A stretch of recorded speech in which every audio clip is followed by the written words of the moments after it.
Bonjour à tous et à toutes, j'espère que vous allez bien, que vous passez un très bon mardi. Moi ça va, donc je fais une petite vidéo en fait pour rendre hommage à une personne chère et qui est partie au paradis donc ce jour. Voilà, et ça fait 20 ans qu'elle nous a quitté cette personne et il s'agit en fait de mon papa. Donc voilà, le 14 octobre comment dire, 1999, en fait, à son travail, mon père se sent pas bien, il a des douleurs au niveau du cœur, et en fait, le responsable de son travail lui a donné de la ventoline, et il pensait que ça allait passer. Le problème, c'est ça que c'est aggravé. Résultat des courses, au lieu d'appeler les pompiers ou le SAMU, la bêtise qu'ils ont faite, c'est de le rapatrier chez moi, où j'habitais avant. Et il a ouvert en fait la porte du garage de mon ancienne maison et il tombe en fait dans les bras de ma mère, en train de se paralyser petit à petit.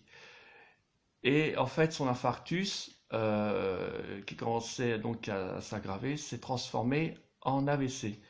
Il avait tout le côté droit, en fait, qui commençait à se paralyser.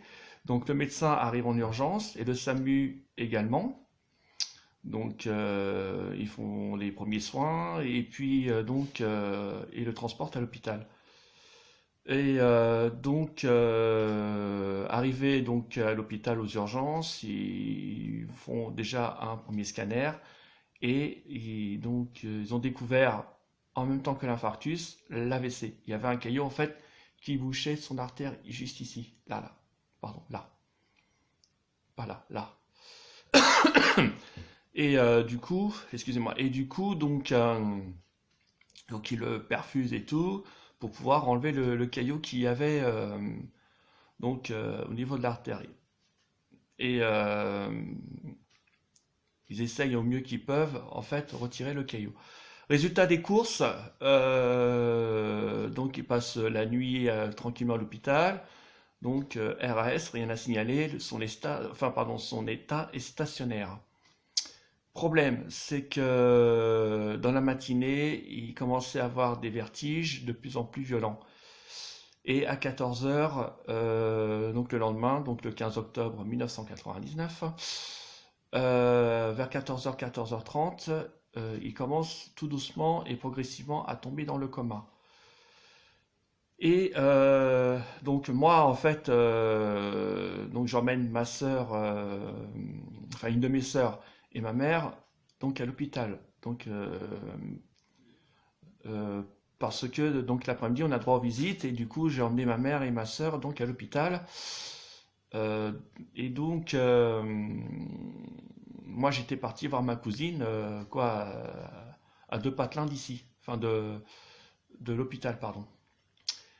Et résultat des courses, je reviens à l'hôpital et je vois ma mère et ma sœur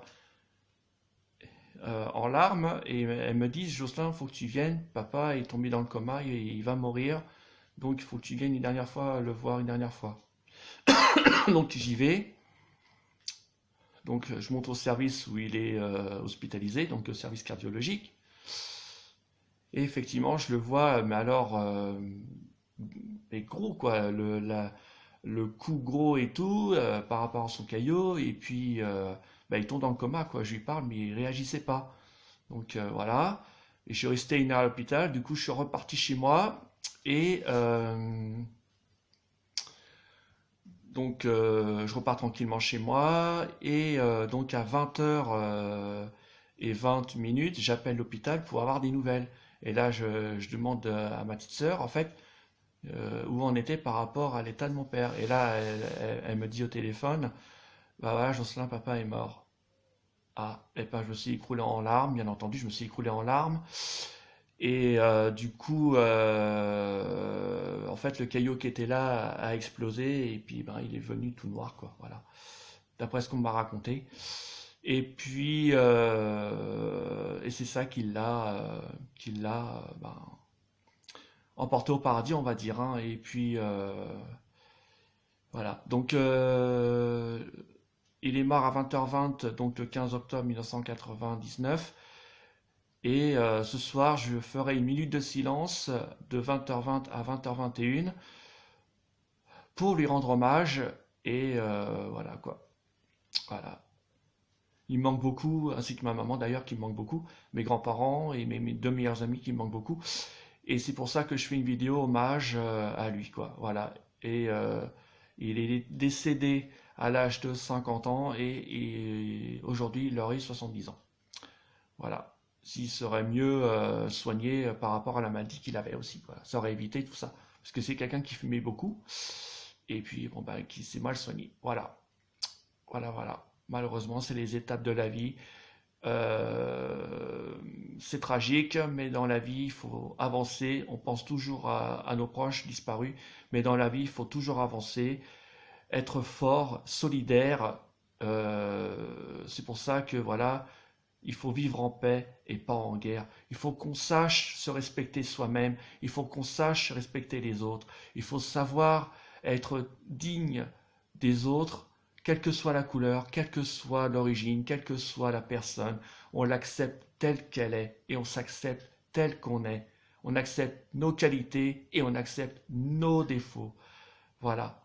C'est pour ça que je transmets aussi ce message. Il faut être solidaire et pas, comment dire, unique. Voilà. On est unique parce qu'on est soi-même. Voilà.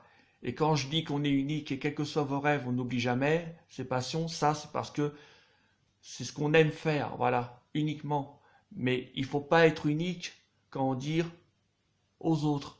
Il faut être ouvert aux autres. Il faut avoir, comment dire, l'amabilité de respecter l'autre, d'écouter l'autre et communiquer avec les autres et pas se renfermer sur soi-même. C'est très important. C'est pour ça qu'aussi je transmets ce message que voilà, il faut pas être tout seul. On a des amis et c'est important, la famille, c'est important, les amis, c'est important. Si vous avez un problème, allez vous confier à vos meilleurs amis, c'est le plus important, ou alors à vos proches de famille et de la famille ou de votre famille qui pourraient vous aider, voilà. Excusez-moi, voilà. Donc je fais passer ce petit message, voilà. Tout simplement. Et je rendrai ce soir hommage à mon papa pendant une minute de silence de 20h20 à 20h21. Voilà, parce que c'est l'heure où il est décédé. Voilà, voilà. Sur ce, moi je vous laisse. N'oubliez pas que vous êtes unique et quels que soient vos rêves, n'abandonnez jamais. Allez, gros bisous mes petits squales.